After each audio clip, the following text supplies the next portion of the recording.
ตองพระบาทสีหอยอันอยู่ในจังหวัดเชียงใหม่และพระบรมธาตุเจ้าหาริพุนชัยพระธาตุเจ้าพระบาทสีหอย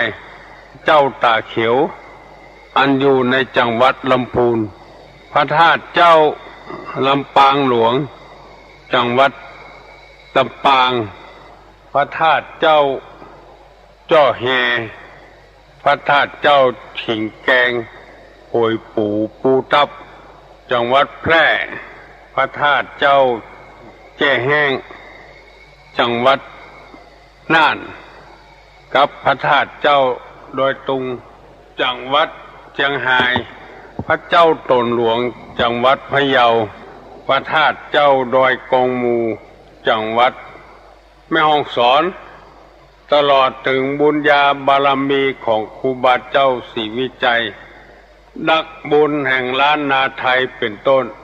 วันนี้เป็นวันอุโปสถศีลเดือน3ดับ14ค่ำเดือนกู้ดับกี้เดือนกี้ดับกู้ขอยกมือ10 นิ้วอาราธนามาคุ้มครองมาปกปักรักษาท่านเจ้าทั้งหลายที่รับฟังวิทยุมาเจ้าวันนี้ทุกคนทุกท่านเพื่อมีความสุขกายและสุขใจเหมือนกันกูตนกูองค์กูคู่กูคนก่อนที่จะดำเนินรายการต่อไปนี้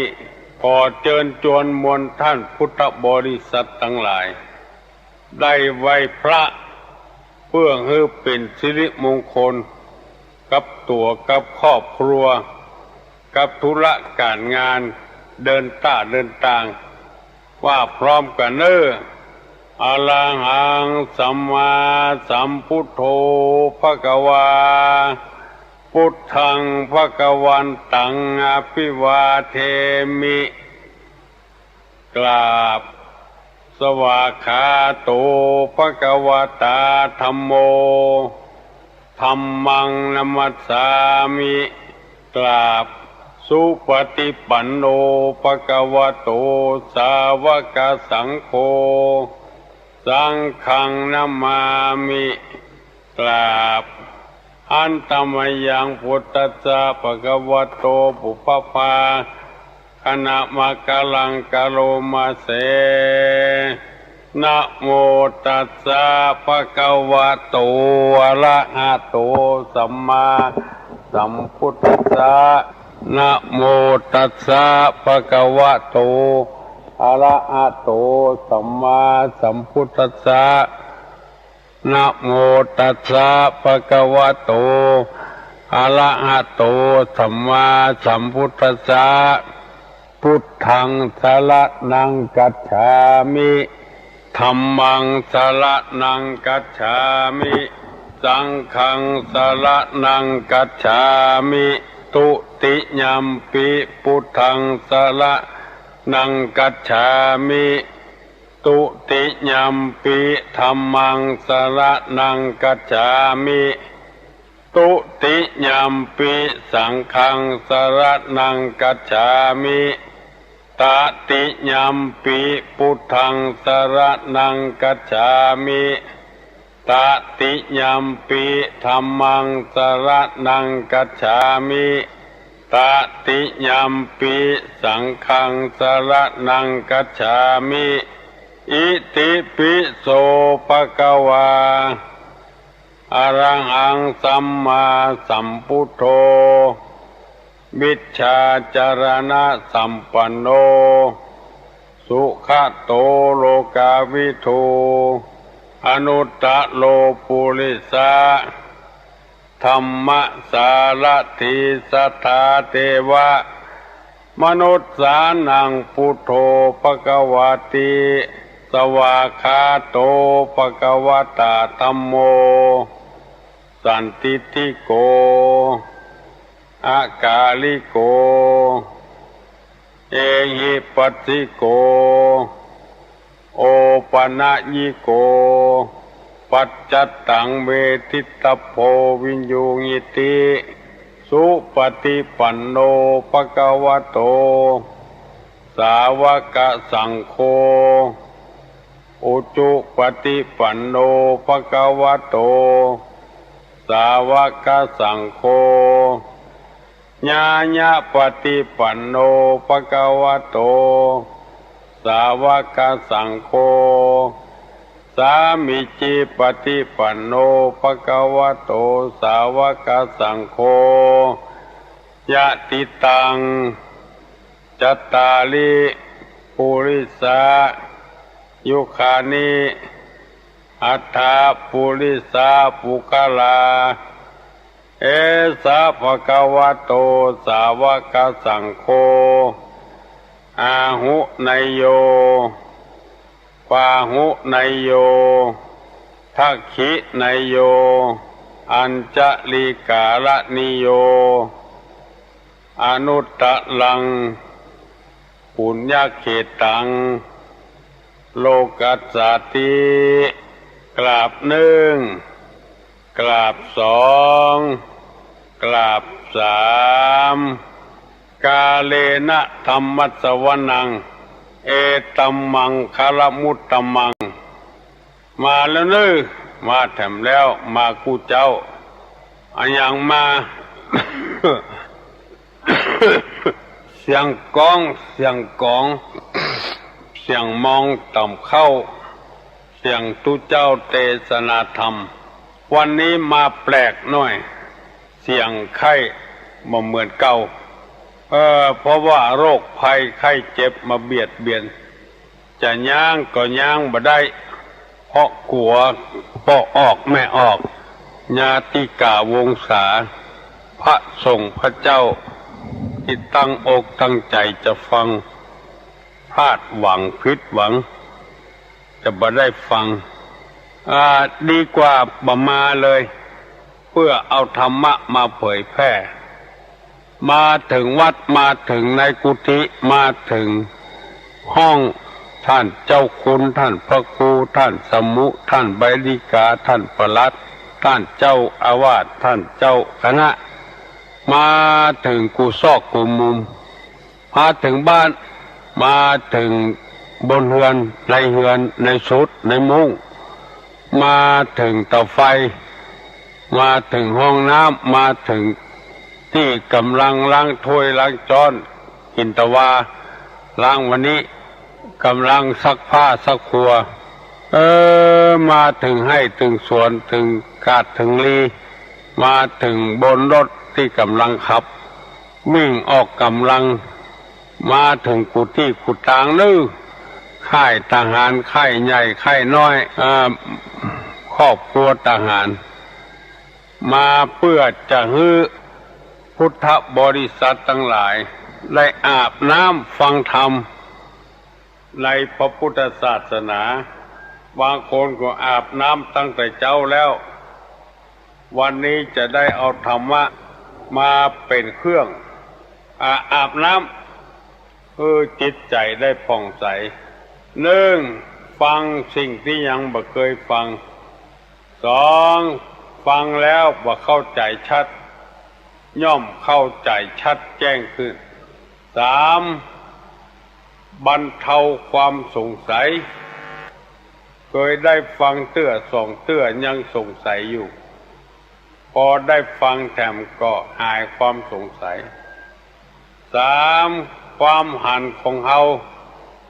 กับความหันของเพิ่นมันบ่ถูกกันก็จะทำให้ความหันถูกกันข้อที่ห้าจิตใจย่อมผ่องใสผ่องแผ้วเพราะว่าธรรมบ่เป็นพิษเป็นภัยกับบ่เป็นพิษเป็นภัยกับตัวเองบ่เป็นพิษเป็นภัยกับสังคมฟังไปเท่าใดก็มีความรู้ต่ออันปฏิบัติเท่าใดก็ย่อมมีความสุขต่ออันแล้วก็มีหลายคนอยู่บ่ชอบฟังธรรม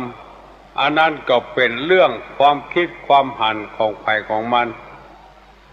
เมื่อบ่ชอบฟังเท่าใดก็ย่อมความหันบ่ถูกกับพี่กับน้อง เพื่อนบ้านใกล้เฮือนเคียงพี่น้องสิบสาวชาวบ้านต้องอันถ้าฟังไปจะมีความคิดความหันที่มันเหมือนกันมันเป็นกติกาอย่างหนึ่งอย่างที่เฮาไปหันเปิ้นแข่งกีฬาเปิ้นมีกติกาของเปิ้นวางไว้เป็นระเบียบเรียบร้อยบอกว่าภัยเมืองใดประเทศใดถ้าลงเล่นแล้วก็ต้องกระทำตามกติกานั้นธรรมะก็เหมือนกับกติกาที่วางไว้ผู้ใดปฏิบัติตามหลักศีลหลักธรรมทำตามกติกานั้นก็ย่อมจะมีความรู้ความเข้าใจความเจริญเกิดขึ้นผู้ที่บ่ชอบฟังธรรมทำอันอย่างบ่ถูกต้องการตามกติกาของเปิ้นแล้วก็ผิดพลาดไปทุกวันดังนี้เป็นต้นคนเฮาอยู่ในกติกาอยู่ในข้อบัญญัติมันยังแขวนไว้ว่านอนสอนง่าย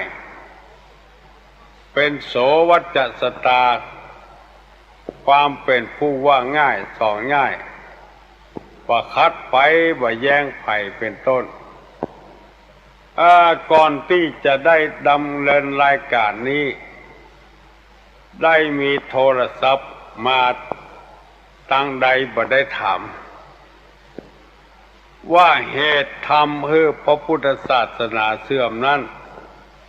มีอันอย่างพ้องเกิดใจได้เมื่อลุนเพิ่นว่ามี11 ข้อก่อน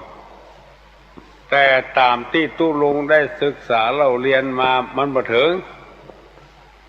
มูลเหตุที่ทำให้พระพุทธศาสนาเสื่อมทรามลงไปนั้น1ปริยัติวิทาปริยัติอันตรธานอันนี้เป็นมูลเหตุหนึ่งที่ทำให้พระพุทธศาสนาเสื่อมปริยัติอันตรธานหมายความว่า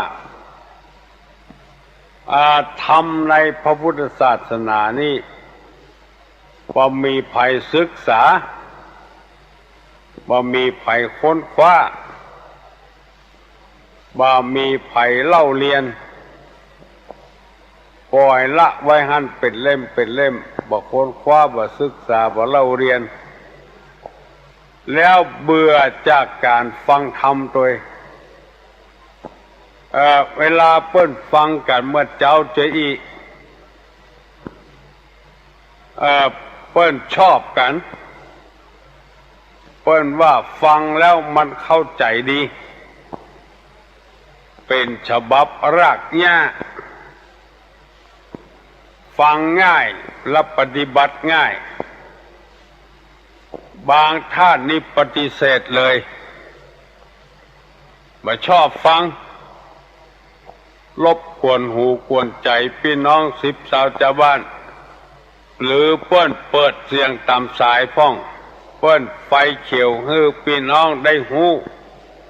ในศีลในธรรมแล้วไปสไตล์ไปแอนตี้ไปบ่ชอบเพราะว่าถือว่าไปเป็นการรบกวนหูกวนใจอันนี้เรียกว่าปริยัติอันตรธานคือการศึกษาพระปริยัติบ่มีบ่ฟังบ่ชอบแล้วไปชอบสิ่งที่บ่เป็นประโยชน์อบายมุขต่างๆเพลงการดนตรีการที่มันฮ้อนหายปุ่นอันนี้เรียกว่าเป็นเหตุให้พระพุทธศาสนาเสื่อมแน่นอนเพราะมันบ่มีภัยฟังบ่มีภัยศึกษาบ่มีภัยเล่าเรียนที่พระพุทธศาสนาเจริญรุ่งเรืองมาทุกวันนี้ก็เพราะว่าปริยัติยังบ่อันตรธานเด้อยังบ่หายเด้อยังมีคนศึกษาเล่าเรียนอยู่สอบได้ประโยค7 8 9สอบนักธรรมเรียนนักธรรมอยู่สนใจกันอยู่ ก็ยังแคว้นน้อยพระพุทธศาสนาก็อยู่ได้เพราะมีคนเข้าใจในธรรมว่าใจที่อย่างเพิ่นว่าฟังกรรมทำกินพริกดำกับข้าวฟังกรรมคนคิดเหล้ากินจิราบตึงวันอันนี้เป็นการเข้าใจผิดธรรมะบ่ได้สอนเจ้าอันธรรมะสอนนึกฮักกันแป้งกัน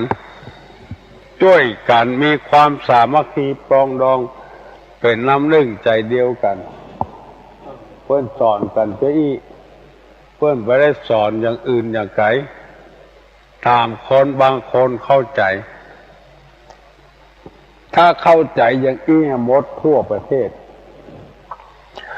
รับรองว่าคนที่ว่านั้นก็อยู่ในประเทศไทยนี่บ่ได้จะถูกเบียดเบียนจะถูกบุบจะถูกตีจะถูกสารพัดอย่างอยู่ยังบ่มีความสุขบานหวานใจอันนี้เป็นข้อหนึ่งตามที่ได้ศึกษาเล่าเรียนมา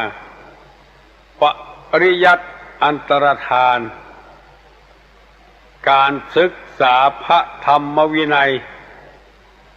พระบาลีพระไตรปิฎกอันตรธานไปเหี่ยเลยอันนี้เป็นข้อที่หนึ่งที่ได้ศึกษาเล่าเรียนมาถ้ายังมีอยู่ก็ขอให้ผู้ที่ถามมาได้ตอบมาให้ฟังพ้องสองปฏิปัติอันตรธานคือคนบ่อยู่ในศีลบ่กินในธรรมใครเนี่ยอย่างก็เนี่ยใครทำอย่างก็ทำเอาใจตัวเองว่าบ่นึกถึงความเดือดร้อนของหมู่ของคณะของชุมชนของบ้านของวัดบ่เปิงใจมาก็ไปด่าเขียนจดหมายไปว่าบ่เปิงใจมาก็เอาไม้ยูปากลำโพงขึ้นไปตรงบนปฏิปติอันตรธานคือบ่มีคนปฏิบัติธรรมเป็นบ้านเมืองเท็กซัสบ้านป่าบ้านเถื่อนเอาใจตัวเองว่าเมื่อทุกคนเป็นเจ้าอี้ตัวเองก็จะต้องเดือดร้อนเหมือนกันบ่มีคนปฏิบัติอยู่ในศีลกินในธรรมตึงวันนี้ที่เฮาอยู่ได้เพราะคนปฏิบัติตามกฎหมายบ้านกฎหมายเมืองคนปฏิบัติอยู่ในศีลอยู่ในธรรมคนอยู่อย่างมีความสุขมีสันติผัวก็ปฏิบัติธรรมเมียก็ปฏิบัติธรรมลูกบ้านก็ปฏิบัติธรรมแก่บ้านกำนันก็อยู่ในศีลในธรรมเขาจึงอยู่กันได้อย่างมีความสุขบานหวานใจถ้าเขาไปอยู่อย่างจังหวัดภาคใต้อยู่บ่ม่วนจะตายวันใดบ่ฮู้มันจะมาแค่มาฆ่ามาแกล้งเอาเพราะคนบ่อยู่ในศีลบ่อยู่ในธรรมฆ่าไปเลยเนี่ยไปเลยครูบาอาจารย์สอนนักเรียนอยู่ก็ฆ่าทุเจ้าไปบิณฑบาตเมื่อเจ้าก็ฆ่ายิ่งเป็นทหารยิ่งเป็นตำรวจตัวใดเป็นอาหารอันโอชะของเขาเขาจึงได้ยินข่าวแล้วทั้งที่เขายังบ่หันก็ข่าวได้ยินก็ข่าวเขาก็บ่มีความสุขแล้วหมู่นี้เป็นต้นปฏิปติอันตรธานค คือบ่มีการปฏิบัติในธรรมยิ่งเป็นพระสงฆ์พระเจ้าบวชแล้วสละแล้วยิ่งบ่ปฏิบัติอยู่ในธรรมยิ่งทำให้พระพุทธศาสนานี่เสื่อมไว้คนหันแล้วบ่ใครเคารพสักการะบูชาหันแล้วบ่น่าเลื่อมใสจึงเป็นเหตุที่ศาสนานี่มัวหม่องลงไปการปฏิบัติธรรมบ่มีที่เฮาอยู่ม่วนก็เพราะว่ามีคนปฏิบัติธรรมอยู่ผู้อันใดเป็นศีลห้าศีลแปดอยู่ถ้าไปฟังก้าหมู่บ่มีศีลบ่มีธรรมนำเอาอบายมุขต่างๆเข้ามาในบ้านในจองมารบกวนพี่น้อง10 ชาวบ้านมาค่ำเมื่อคืนเปิ้นรับเปิ้นนอนกันบ่รับเอาไปเสาะว่าหากินกันคืนหุ้งแล้วก็นอนดึกตื่นสายขึ้นมา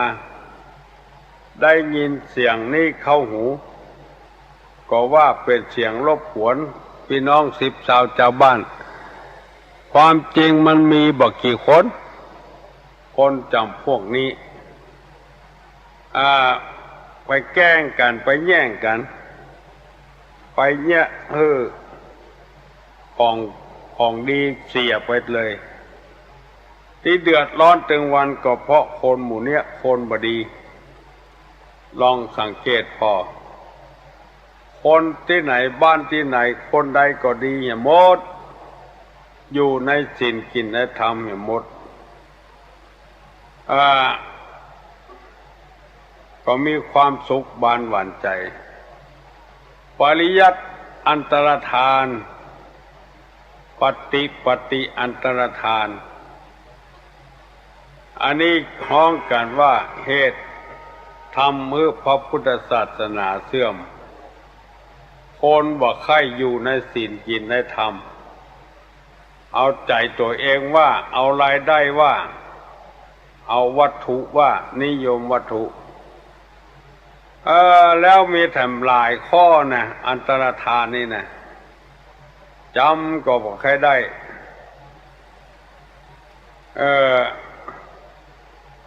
เพราะฉะนั้นใครยังจำได้ก็บอกคือตัวลงมาแล้วจะได้นำมาเสนอว่าขอให้จวนกันศึกษาเล่าเรียนวิชาศีลธรรมกรรมฐานแต่ก่อนนั้นมีกับปริยัติอย่างเดียว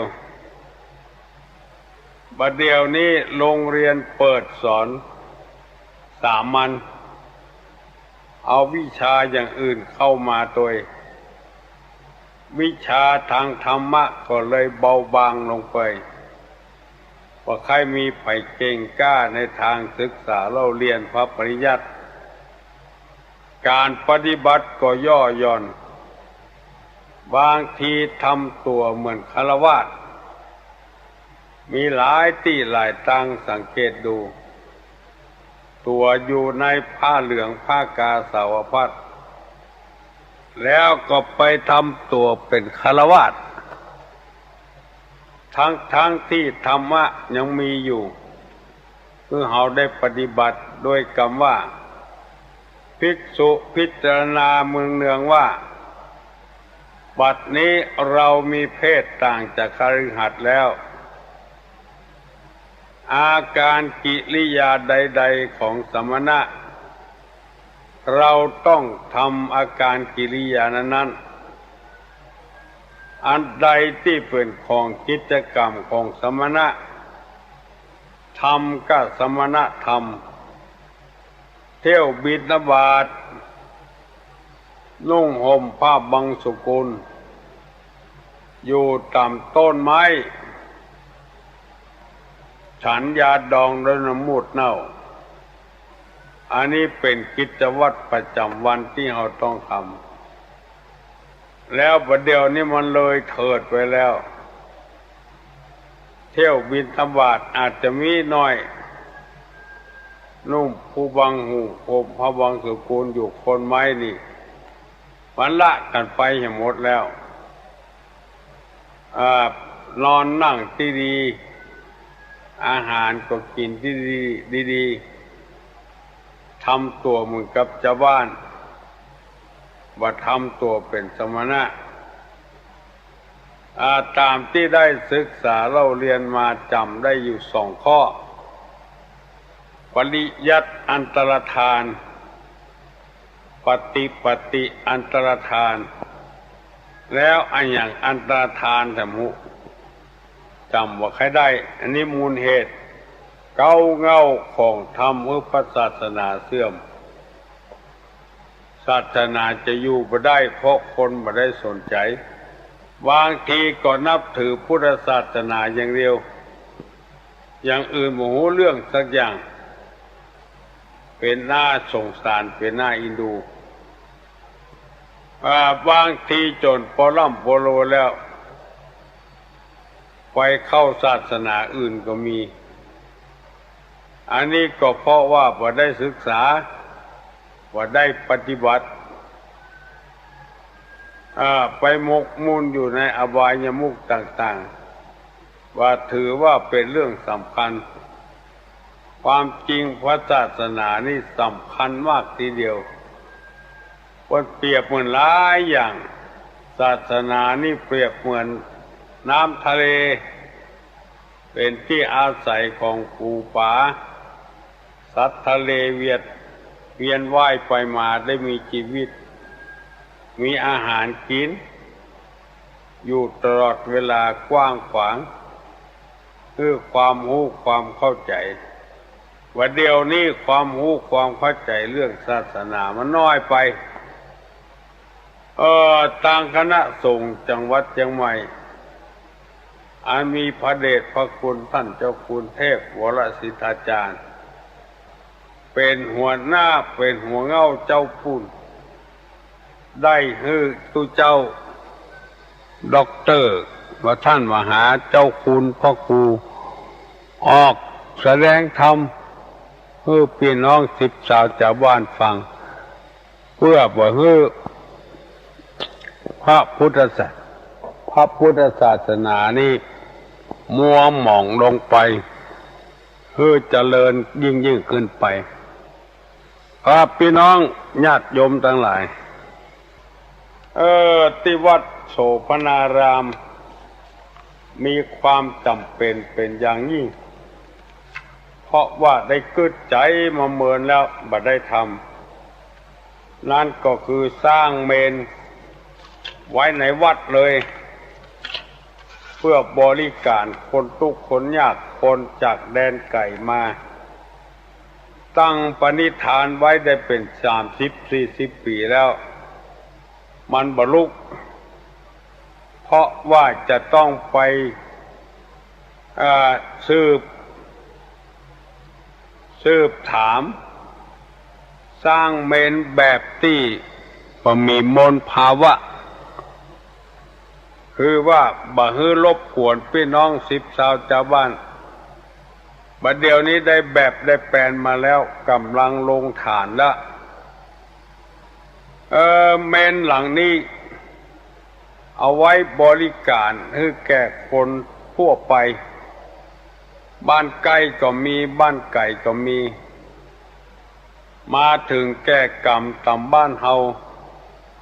บ่รู้จักไผทำความลำบากทางวัดเฮานี่รับบริการมาเมินแล้วรับบริการเผาศพคนที่ทุกข์ที่ยากโดยบ่คิดอันหยังกับเปิ้นสักบาทเนี่ยมาเมินแล้วได้หลาย10 ศพแล้วปีนี้จะได้ลงมือทำกันเหตุกรรมพี่น้องศรัทธานาบุญทั้งหลายสร้างอันยังเขาก็สร้างกันมานักหนาป้านแล้วถ้าไผ่มีจิตศรัทธาร่วมกัน จะบริจาคช่วยกันก็ขอเจอเนอะที่วัดโสภณารามฮับเป็นเล็กก็ได้ฮับเป็นปูนก็ได้ฮับเป็นทรายฮับเป็นหินก็ได้สุดแล้วแต่เจตนาของพี่น้องศรัทธาทั้งหลายที่วัดโสภณารามวันเดี๋ยวนี้ลงแหกลงฐานไปละพุทธไปแล้วทำไปแล้ว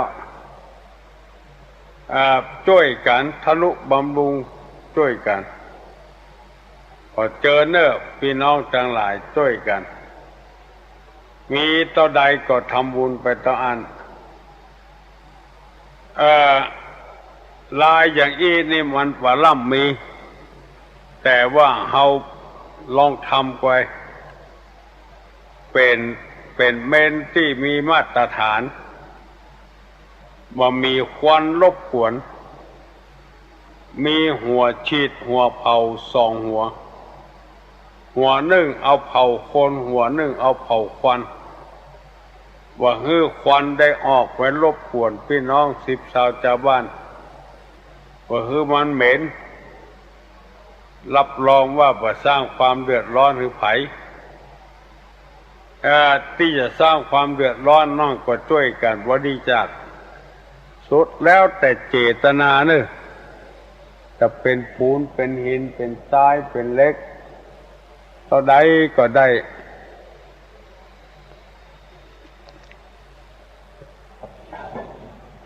ตั้งแต่ออกกับอากาศมานี่บ่ล่ำรบกวนพี่น้อง10 ชาวชาวบ้านเถื่อ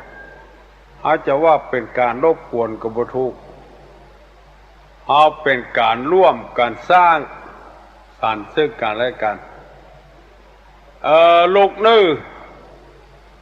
ไผ่ที่ยังบ่ลูกก็ลูกเห็นเนอฝ่ายแล้ววันนี้วันศีลเนอเกียมเนื้อเกียมตัวมาวัดมาวาใส่บาตรญาติปกตามประเพณีปืนบ้านปืนเมืองของเฮาวันนี้เสียงบ่ค่อยดีเท่าใดเป็นวัดมาได้หลายวันละแต่ว่าจิตใจยังสู้อยู่ยังทำต่อไปอยู่ขอเจอจวนเนอว่าออกไม่ออกถ้าใครจะถามปัญหาหยังกดมาที่053-121-222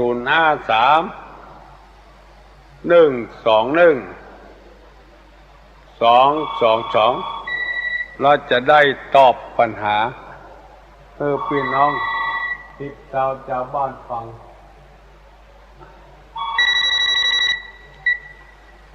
ฮัลโหล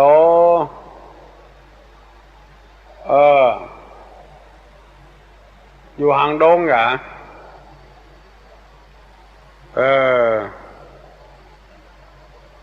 นี่อยู่เหรอโอ้รู้สึกอัดไว้แต่ว่าบอกใครแต่ใดดีมาม่วงดีมาพ่องแล้วเนาะ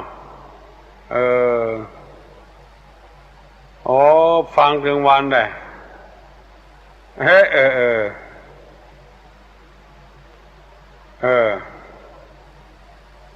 ครับ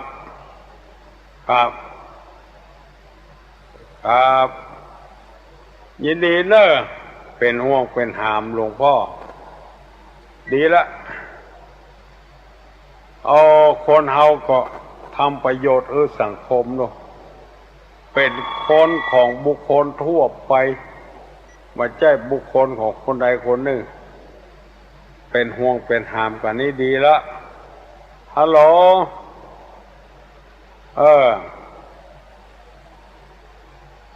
ภัยร้ายกัน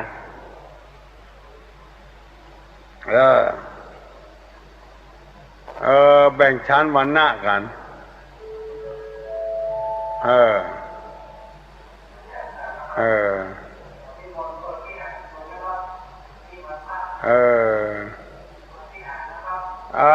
อันที่ว่าปฏิกี้ภัยร้ายของพระศาสนาเนาะมีแถมข้อนึงว่าบุคละ อันตรธานอย่างกับบุคลิกอันตรธานนี่ไงคือบุคลิกของทุกเจ้าเป็นแบบแถมอย่างคือทำตัวให้เหมือนเปิ้นเนี่ยอยู่ก็เหมือนเปิ้นกินก็เหมือนเปิ้นอันนี้ก็ทำมือพระศาสนาเสื่อมได้เหมือนกันครับได้6 ข้อเนาะถ้าได้เต็มเมื่อใดก็มาบอกให้ตูลุงเนอะครับยินดีนะครับ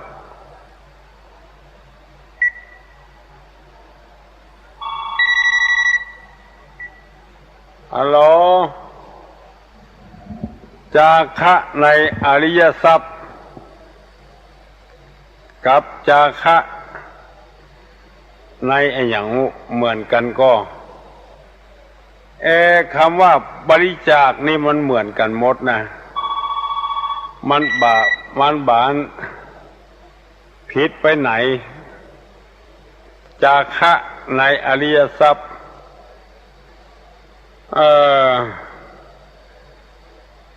ศรัทธาทานังศีลทานังหิริทานังโอตตัปปะทานังสุตตะทานังจาคะทานังเหมือนกันนั่นก็หาฮัลโหล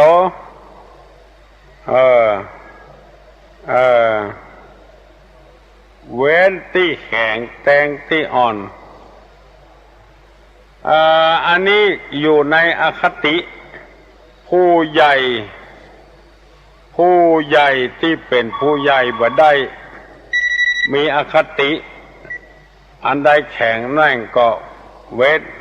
อันใดอ่อนน้อยก็เว้นที่แข็งแตงที่อ่อนฮัลโหลเจ้า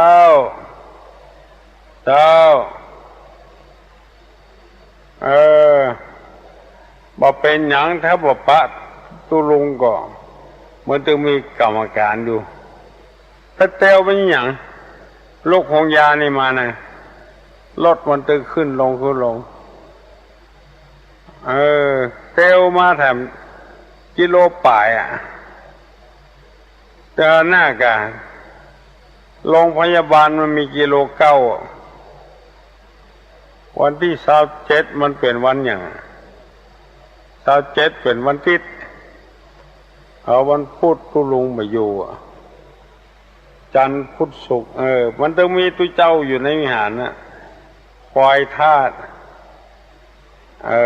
จดเอาลายใหม่เอาชื่อออกใบอนุโมทนาไว้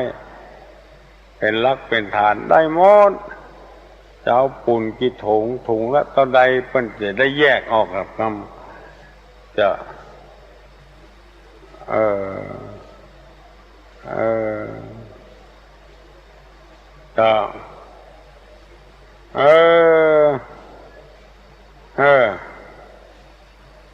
ทอดพระป่าวัดไหนหนองที่ไปตัวลุงฮะ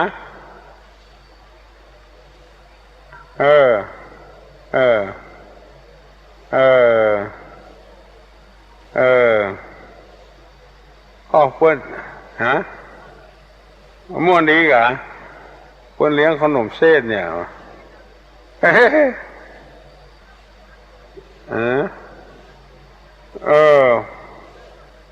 ใช่พระบาทน้ำพุเป็นน้ำพุบ่ได้พุน้ำฮ้อนโอ้ไก่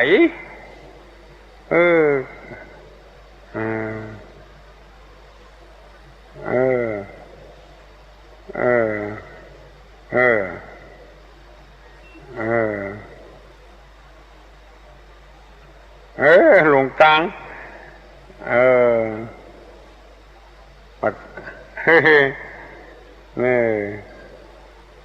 ได้ตังอยู่30,000เกือบ40,000ไง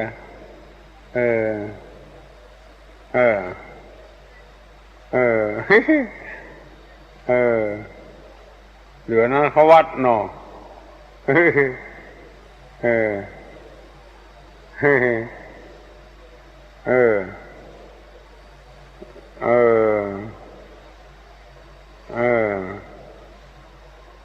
โอ้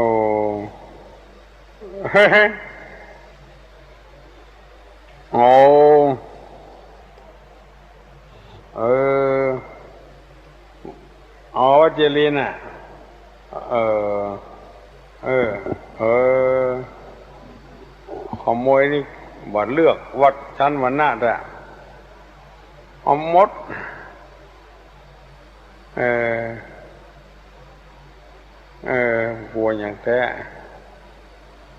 วันนี้อยู่ก็เออฮะ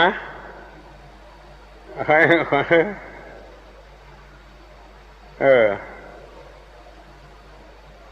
เออโอ้เมินแล้วนี่โอ้ได้40 กว่าปีละเออมาจำมันผอมไปผอมอยู่นะแกเหลือ52แต่ก่อนนี่97 98อ้วนเออ62อ่ะดีแต่หุ่มวัดหุ่มวางหุ่มกินหุ่มตาลเนาะได้ละเดี๋ยวมีอยู่ห้องอยู่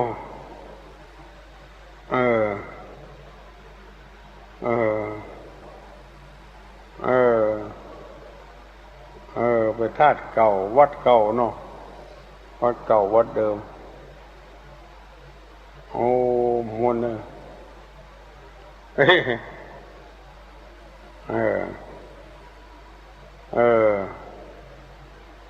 กว้าง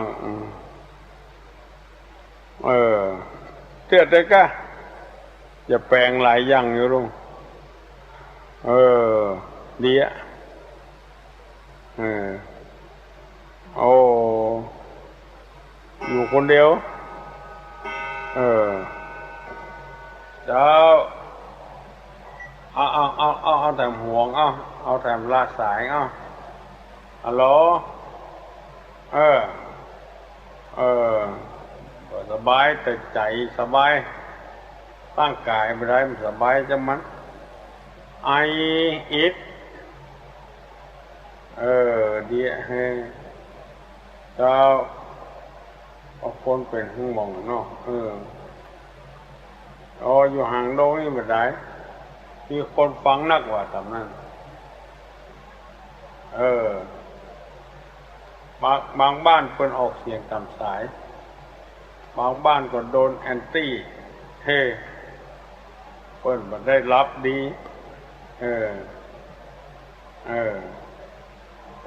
สนใจเดี๋ยวฟังกับกันหลายคนอยู่เนาะโอ้ลูกเจ้าแต่ที่เขางานละแล้วขอบคุณเนอะจะยั้งแล้วเฮ้ยมันเอาละเนาะพี่น้องทั้งหลายจะได้ยั้งก่อนเด้อพนมมือขึ้นเด้อ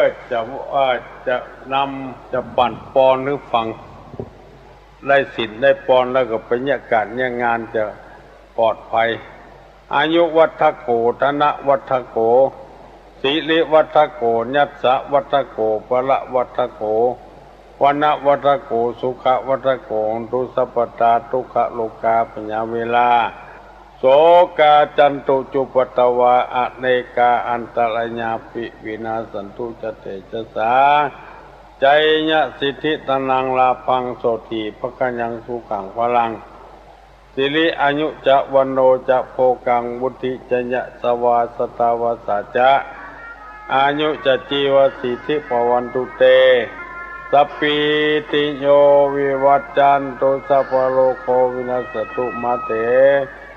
ภวะตนตรัญโยสุขีติกายุโกภวะอภิวา